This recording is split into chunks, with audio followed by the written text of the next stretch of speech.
ನಮ್ಮೂರ ಕಡೆ ಎಲ್ಲ ದೀಪಾವಳಿ ಹಬ್ಬನ ಈ ರೀತಿ ತಿಪ್ಪಮ್ಮ ಮಾಡೋದ್ರಿಂದ ಸ್ಟಾರ್ಟ್ ಮಾಡ್ತಾರೆ.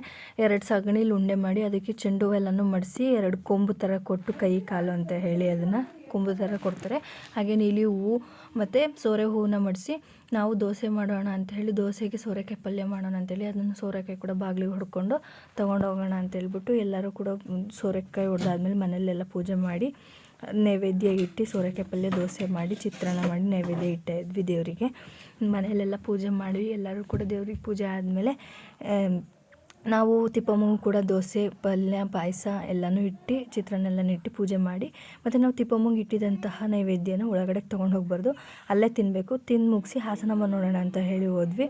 ಹಾಸನಮ್ಮ ನೋಡೋಣ ಅಂತಂದ್ರೆ ಫುಲ್ಲು ರಶ್ಶು. ನಾವು ಮಗು ಕರ್ಕೊಂಡು ಹೋಗಿದ್ದೀವಲ್ಲ, ನಿಜವಾಗ್ಲೂ ನಾವು ನೋಡೋಕ್ಕಾಗುತ್ತೋ ಇಲ್ವೋ ಅನ್ನೋ ಥರನೇ ಇತ್ತು. ತುಂಬ ಅಂದರೆ ತುಂಬ ಹಿಂಸೆ ಆಗಿಬಿಡ್ತು ಅಂತಲೇ ಹೇಳ್ಬೋದು.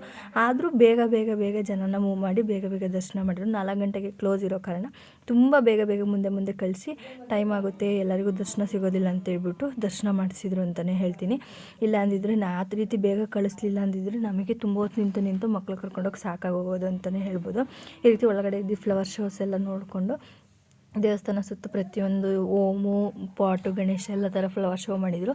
ಅದೆಲ್ಲನೂ ನೋಡಿಕೊಂಡು ನನ್ನ ಮಗ ಏನಿದು ಬೇಕು ಅಂತ ತುಂಬ ಹಠ ಮಾಡ್ತಿದ್ದ, ಅವನಿಗೆ ತೊಗೊಂಡು ಅದೇ ರೀತಿ ಏನೇನಾದರೂ ಬೇಕಂತೇಳಿ ಶಾಪಿಂಗ್ ಮಾಡಿ ಸಂಜೆ ಮನೆಗೆ ಬಂದು ಮನೆಯಲ್ಲಿ ತುಳಸಿ ಕಟ್ಟೆ ಮುಂದೆ 9 ದೀಪನ ಕಚ್ಚಿ ನಾವು ಯಾವ ವರ್ಷವೂ ಕೂಡ ತುಳಸಿ ಕಟ್ಟೆ ಮುಂದೆ ಈ ರೀತಿ 9 ದೀಪನ ಕಚ್ತೀವಿ. ದೀಪಾವಳಿ ಹಬ್ಬದ ದಿನ ಕಚ್ಚಿ ಪೂಜೆ ಮಾಡಿ ತುಳಸಿಗೆಲ್ಲ ಪೂಜೆ ಮಾಡಿ ಬಾಗಿಲಿಗೆಲ್ಲ ಪೂಜೆ ಮಾಡಿ ಪಟಾಕಿ ಹೊಡೆಯೋಣ ಅಂತ ಹೇಳಿ ಮಕ್ಕಳ ಜೊತೆ ಸೇರಿಕೊಂಡು ಪಟಾಕಿ ಹೊಡೆದ್ವಿ. ನನ್ನ ಮಗಳಿಗಂತೂ ಹೊಸ ಎಕ್ಸ್ಪೀರಿಯೆನ್ಸ್ ಇದೇನು ಈ ರೀತಿ ಎಲ್ಲ ಆಗುತ್ತಲ್ಲ ಅಂತೇಳ್ಬಿಟ್ಟು ಅದನ್ನೇ ನೋಡ್ತಿದ್ಲು ಅಂತಲೇ ಹೇಳ್ಬೋದು. ಇವನು ಇಷ್ಟು ವರ್ಷ ಎದುರುಕೊಳ್ಳೋನು, ಆದರೆ ಈ ವರ್ಷ ತುಂಬ ಧೈರ್ಯದಿಂದ ಪಟಾಕಿ ಹೊಡೆದ ಅಂತಲೇ ಹೇಳ್ಬೋದು. ಅಂದರೆ ಪಟಾಕಿ ಅಂದರೆ ಅವನಿಗೆ ಸಿಂಪಲ್ಲಾಗಿ ಸುಸುರು ಹೂಕುಂಡ ಭೂಚಕ್ರ ಈ ರೀತಿ ಪಟಾಕಿಗಳನ್ನ ತರಿಸಿದ್ವಿ. ಜಾಸ್ತಿ ದೊಡ್ಡ ಪಟಾಕಿ ಏನು ಕೊಡೋಕೆ ಹೋಗಲಿಲ್ಲ, ಯಾಕಂದರೆ ಇನ್ನೂ ಚಿಕ್ಕ ಮಕ್ಕಳಲ್ವ, ಯಾಕೆ ಬೇಕು, ಎಲ್ಲ ಟೈಮು ಒಂದೇ ಸಮಯ ಇರೋದಿಲ್ಲ, ಮಕ್ಕಳು ಕೂಡ ತುಂಬ ಕೇರಾಗಿರಬೇಕು ಅದಕ್ಕೆ. ಆದರೆ ನನ್ನ ಮಗಳು ಆ ಬೆಂಕಿನೂ ನೋಡಿ ಹೆದರ್ಕೋತಿದ್ಲು, ಇದೇನೋ ಹೊಸದಲ್ವಾ ಅನ್ನೋ ರೀತಿ ಅವಳಿಗೆ ಬೆಂಕಿ ಸುಡುತ್ತೆ ಅಂತ ಹೇಳ್ಕೊಟ್ಟಿದ್ದೀವಲ್ಲ, ಹಂಗಾಗಿ ಅವಳು ಅದನ್ನು ನೋಡಿ ಹೆದರುತ್ತಿದ್ಲು. ಆಮೇಲೆ ಈ ರೀತಿ ಫ್ಲವರ್ ಪಾಟ್ ಕಚ್ಚಿ ನೋಡಿದ್ಮೇಲೆ ನನ್ನ ಮಗನಿಗಂತೂ ಫುಲ್ ಖುಷಿ. ಫ್ಲವರ್ ಪಾಟ್ ಎಲ್ಲ ತಂದುಕೊಟ್ಟು ಇಷ್ಟೊಂದು ಪಟಾಕಿ ತಂದುಕೊಟ್ಟಿದ್ದಾರೆ ಅಂತೇಳ್ಬಿಟ್ಟು ಪಟಾಕಿ ಎಲ್ಲನೂ ಹೊಡೆದು ಮುಗಿಸಿ ಎಲ್ಲರೂ ಸೇರ್ಕೊಂಡು ಪಟಾಕಿ ಎಲ್ಲ ಮುಗಿಸಿ ಹೊಡೆದಾದ್ಮೇಲೆ ಈ ರೀತಿ ಆಚೆ ಕಡೆ ಬಂದು ಎಲ್ಲರೂ ಟೈಮ್ ಪಾಸ್ ಮಾಡೋಣ ಅಂತೇಳಿ ಎಲ್ಲರ ಮನೆ ಹತ್ರನೂ ಪ್ರತಿಯೊಂದು ಮನೆ ಹತ್ರನೂ ಪಟಾಕಿ ಹೊಡಿತಾಯಿದ್ರು. ಕಿವಿ ಮುಚ್ಕೊಂಡು ನಮಗಂತೂ ಕಿವಿ ನೋವು ಬಂದೋಗಿತ್ತು ಅಂತಲೇ ಹೇಳ್ಬೋದು. ಏನೋ ಒಂದು ದೀಪಾವಳಿ ಹಬ್ಬದ ರೀತಿ ಎಲ್ಲರೂ ಈ ರೀತಿ ಪಟಾಕಿ ಹೊಡೆಯೋದು ಒಂದು ಖುಷಿ ಅಂತಲೇ ಹೇಳ್ಬೋದು. ಎಷ್ಟು ಖುಷಿ ಆಗುತ್ತೆ ಅಂದರೆ ನಮಗೆಲ್ಲ ನಮ್ಮ ಚಿಕ್ಕ ಮಕ್ಕಳಲ್ಲಿ ನಾವು ಪಟಾಕಿ ಹೊಡಿಬೇಕಂತ ಹಠ ಮಾಡಿ ಪಟಾಕಿ ತರಿಸ್ಕೊತಿದ್ವಿ.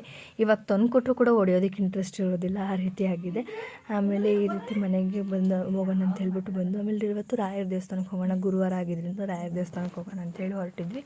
ಹಾಗೆ ಹೋಗಿ ದೇವಸ್ಥಾನಕ್ಕೆ ಹೋಗಿ ಅಲ್ಲಿ ಪ್ರಸಾದ ಕೊಟ್ಟಿದ್ದು, ಪ್ರಸಾದನೂ ಕೂಡ ಎಲ್ಲರೂ ತಿಂದು ಮುಗಿಸಿ ಒಳ್ಳೆಯ ಹೊಟ್ಟೆ ತುಂಬ ಪ್ರಸಾದ ಕೊಟ್ಟರು. ಅವತ್ತು ಸಂಜೆ ನಮ್ಮ ಊರಲ್ಲಿ ಮದುವೆ ಇತ್ತು.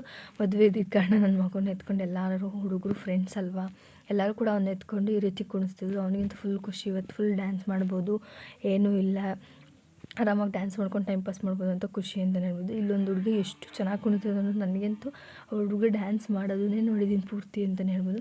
ಬೇರೆ ಯಾರನ್ನೂ ಕೂಡ ನೋಡಿಲ್ಲ, ಅಷ್ಟು ಚೆನ್ನಾಗಿ ಡ್ಯಾನ್ಸ್ ಮಾಡ್ತಿತ್ತು ಫುಲ್. ಆಮೇಲೆ ಶುಕ್ರವಾರ ದಿವಸ ಮದುವೆಗೆ ಹೋದ್ವಿ. ಮದುವೆಯಲ್ಲಿ ಬ್ರೈಡ್ ಎಂಟ್ರಿ, ಗ್ರೂಮ್ ಎಂಟ್ರಿ ಈ ರೀತಿ ಇತ್ತು.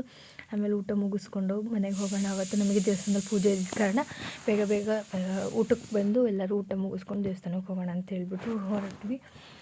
ಈ ರೀತಿಯಾಗಿ ನಮ್ಮ ದೀಪಾವಳಿ ಹಬ್ಬದ ಮತ್ತು ಮುಂದಿನದು ಗುರುವಾರದ ವ್ಲಾಗ್ ಆಗಿತ್ತು. Thank you.